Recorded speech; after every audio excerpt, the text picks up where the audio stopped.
UP के नोएडा में corona virus के बढ़ते मामलों से नाराज हुए मुख्यमंत्री योगी मीटिंग में नोएडा के डीएम को डांटा, कहा बकवास बंद करो, काम करो।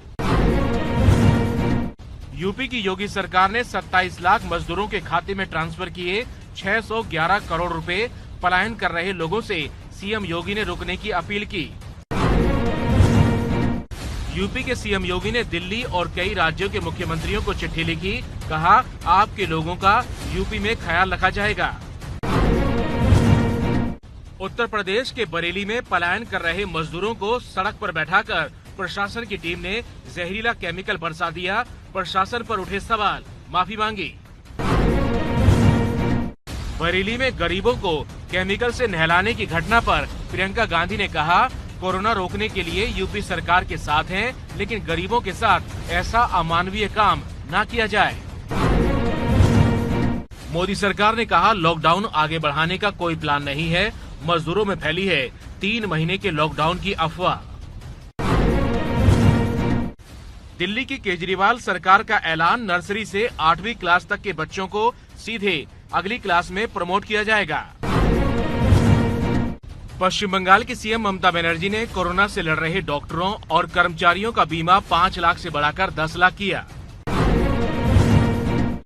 शिक्षा मंत्री रमेश पोखरियाल ने जेएनयू, यूजीसी और सीएसआईआर के एंट्रेंस एग्जाम की लास्ट डेट 1 महीना बढ़ाने को कहा। आईटी मंत्री रविशंकर प्रसाद बोले, बीएसएनएल के किसी भी प्रीपेड सिम की वैलिडिटी 20 अप्रैल तक नहीं रुकेगी, ताकि लोगों को ना हो दिक्कत। कोरोना वायरस के संकट को लेकर पीएम मोदी ने आज धार्मिक संगठनों के प्रमुखों से बात की, लोगों में जागरूकता फैलाने की अपील की। पीएम मोदी ने ईरान, अमेरिका, इटली और चीन में भारतीय राजनयिकों से बात की। कोरोना को लेकर रणनीति पर चर्चा हुई।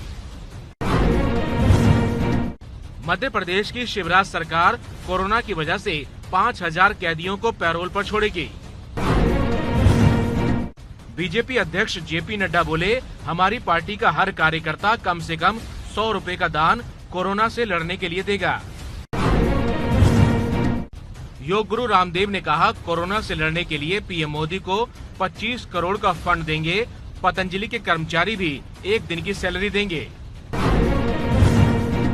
पश्चिम बंगाल के बर्दवान में ममता बनर्जी के मंत्री स्वपन देवनाथ लोगों को जागरूक बनाने के लिए खुद सड़क पर उतरे, डॉक्टरों जैसी ड्रेस पहनी। राजस्थान के बारां में मंत्री प्रमोद जैन ने उड़ाया धारा 144 का मजाक। कृषि मंडी में कारोबारियों के साथ भीड़ लगाकर बैठक की। पीएम मोदी के दोस्त और इजरायल के प्रधानमंत्री बेंजामिन नेतन्याहू को क्वारंटीन में रखा गया। हालांकि अभी कोरोना इन्फेक्शन की पुष्टि नहीं। अमेरिका में कोरोना बीमारी का इलाज कर रहे सबसे बड़े डॉक्टर ने कहा, अमेरिका में 1 लाख से ज्यादा जान जाएंगी। लॉकडाउन का समय हम नहीं, वायरस तय कर रहा है। अमेरिका के राष्ट्रपति ट्रंप ने कहा, अगले 2 हफ्तों में हमारे यहाँ कोरोना के मरीज और बढ़ेंगे, इसलिए दूरी रखने के नियम सख्ती से माने। मैं शेखर कपूर लेके आ रहा हूँ प्रधानमंत्री सीरीज 2।